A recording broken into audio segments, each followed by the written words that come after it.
Okay, this one took me a little while to wrap my head around. What you see here is the basic shape of a light that I want to build for my pool table. Now the thing about this is that it flares out in two directions, 25 degrees, this way and this way. So my problem is I didn't want to build this as a solid piece, compound angles, which would be pretty easy to do. Just cut your wedge and then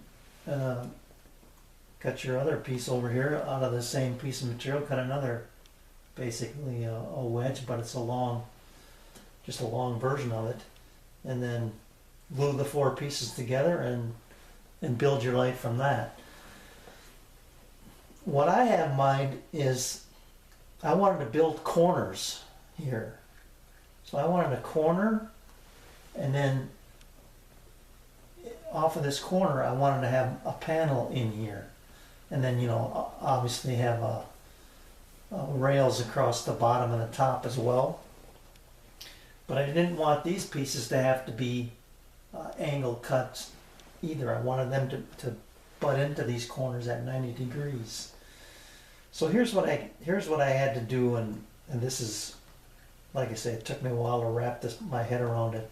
I needed to figure out this angle, and I just couldn't believe that it would be the same as the compound miter cut. I've got this chart that I downloaded here. You read down 25 degree flare or slope, they call it, and then go to your number of sides, and it tells you blade tilt and then miter gauge tilt. Well, the blade tilt is basically 40 degrees. And so when I come in here and look at what I'm trying to show you here is taking two milled pieces at just a desired width here, so that you can get them all milled up the same, and then cut the angle on them, glue them together, make your corner, and then work off that. So what I did was, when I come in here, then I look at this angle.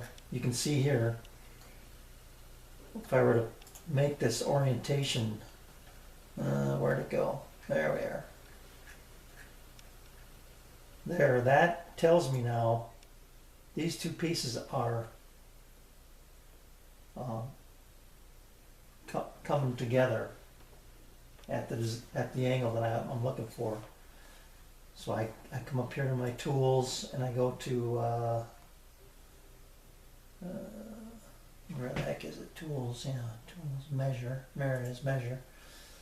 Pick this side and this side, and it tells me that the angle, I can't zoom in on it for you, you'll have to believe me, angle is 79.71 degrees. 80 degrees.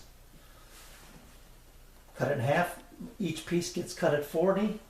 They made up perfectly at that flare, and then I can work off of that.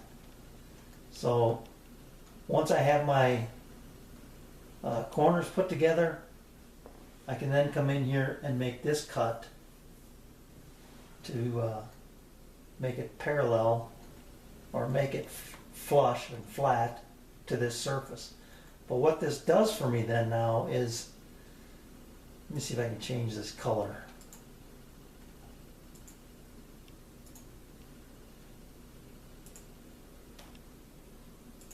There. This face right here, you gotta get rid of that there. This face, which is now green, is perpendicular to this one. So I'm working off a flat, it's angled, but it's still a 90 degree angle, or perpendicular angle to this face. So that's what I'm looking for. So I can show you better with, I got a little demonstration set up in my shop, and I'll show you a little better with some actual work pieces. But like I said, it took me a little while to figure this out in my head, what I wanted to do. And now that I've got it straight, I can go to work and figure out how I'm going to build this. The other thing that it gives me is what I need for rough dimensions of pieces here to work with. And these, I believe I made are 12. This is going to be 8. The top of the light to the bottom of the light is going to be about 8 inches. And so I say about because, as you know, when you get going on stuff like this way, you don't know for sure what you're going to end up with. But I want to end up with about 8 inches from the top of the light here to the bottom of the flared surface. So let's go make some pieces, and I'll show you the demonstration I have, and then we can start making these corners.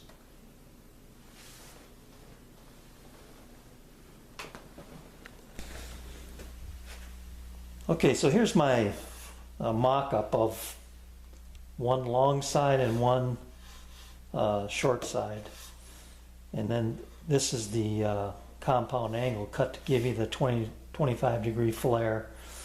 And when I look at my chart here, I'm going to try and give this to you as best I can, but here's 25 degrees, and then you go over to 4 sides and you read miter gauge is to be set at 22.91 degrees, and the table saw blade tilt is 39.86. So for all intents and purposes, 40 degrees.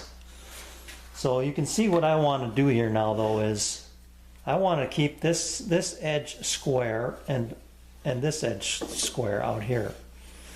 When I say square, I mean square to this surface. So when I put this up here like this, and I bring in another piece to represent the other side before I make the miter cut, my thought was that it could be 45 degrees and I'd be fine, but it's not. It is that 40 degree angle, or 80 degrees about, between the two pieces here. But by doing it this way, though, I don't have to build these full corners out of big pieces and then cut them square. I can miter them, glue them together, and then trim the tops, up here. Once I build my corner, I can cut this off to make it flush up here. Okay?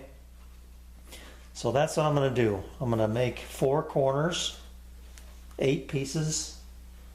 My desired width, still haven't figured that out. I think I want them to be about 2.5 inches finished. So that's 2.5 inch on both sides. And then just basically go from there. So that's the look I'm going for right there. And then this will be from the bottom of the light to the top, about 8 inches is what I'm thinking right now. So from here to there, 8 inches. All right. Okay, so let me mill up some wood, some cherry. I want to make these corners out of cherry. At least that's what I'm thinking. I don't think I have enough hard maple. I might do that. I might do hard maple corners, and then fill it with stained cherry panels. I'll take a look and see what I've got for material here. One thing I forgot to show you was that I did actually cut up some pieces here at a 40 degree angle, and you can see that when I put that on here and bring the other one up, I get a perfect mate. Just like that. And then this remains square or perpendicular to this face, Same on this side, and that gives me something to work off of this way. I can make a 20 to 25 degree cut and make my rails going this way. I'll call these the stiles and these to be the rails. But that's how that is going to work out. So I can then make this cut up here, like I was saying, after I get those glued together. And that'll be my corner. Okay, I got my blade tilted to 40 degrees, and I'm getting ready to run these pieces in. I want a finished edge that's about 2 1/4 inches wide. And I don't know what I did with my test piece here. Here it is. This is my test piece that I ran. This does measure 2 1/4, just a hair over. So I use that as my setup jig for my finished cut. And I got 2 boards 24 inches long. But what I need to do is, because when I glue these together, I want this corner to wrap seamlessly, you know, look like it's wrapping seamlessly, like it's one piece. So I'm going to cut this side, then flip this board over this way and cut the other side. So this is my good side up, and I want to cut it this way. No, actually, then I just want to flip it end for end. I'm glad I looked at that. Yeah, I want to keep the good side up. So I want to cut out the waste out of here. You know, make a triangle cut basically out of there. So everything's S4S ready to go. So let's see how this works out for me.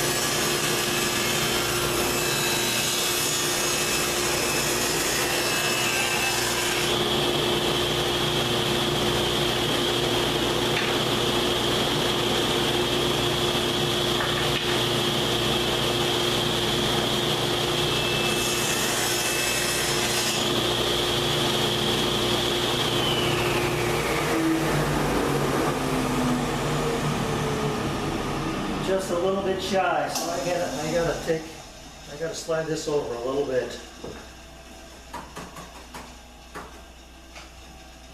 I'll have to run both these pieces again here.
Alright, they ended up a little smaller than what I wanted, but that'll be alright. But you can see now when I put these two together, and I gotta cut them in half yet to make two corners. The grain lines up nice and neat perfectly, so it'll look like one piece of wood wrapping around that corner. That's what I'm shooting for.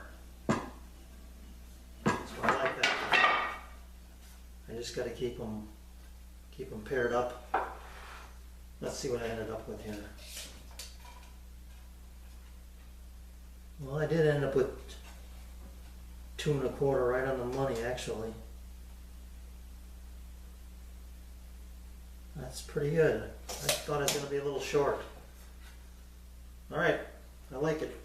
So I'll cut them in half, glue my corners together, and then I'll figure out what I'm going to do. I think I might have to put I'll put something in here to hold them together, run a kerf in them maybe, and put a piece in there to keep them, basically to keep them from sliding around as I glue them up.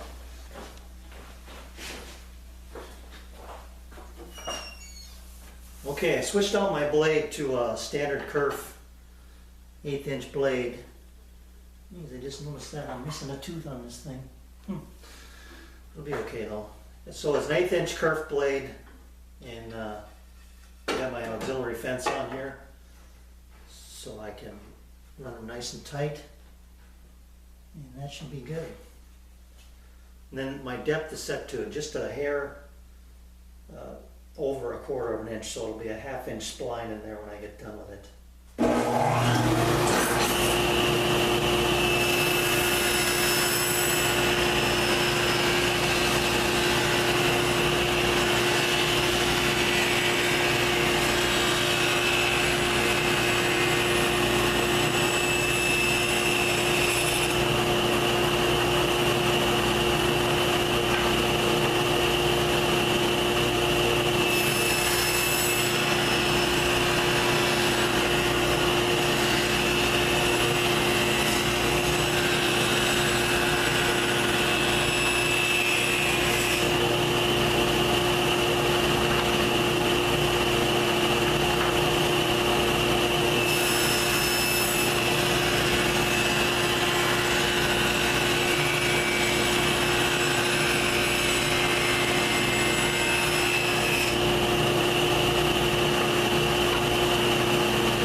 There you go. So that'll be my spline location. And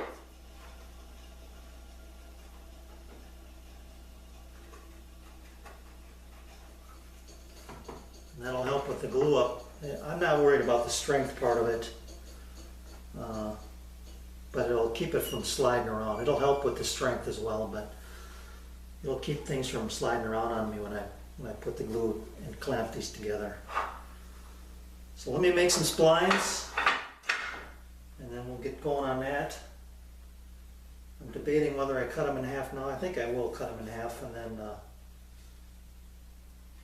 glue them up as 4 pieces. We'll see. I think I'm going to make my splines out of maple.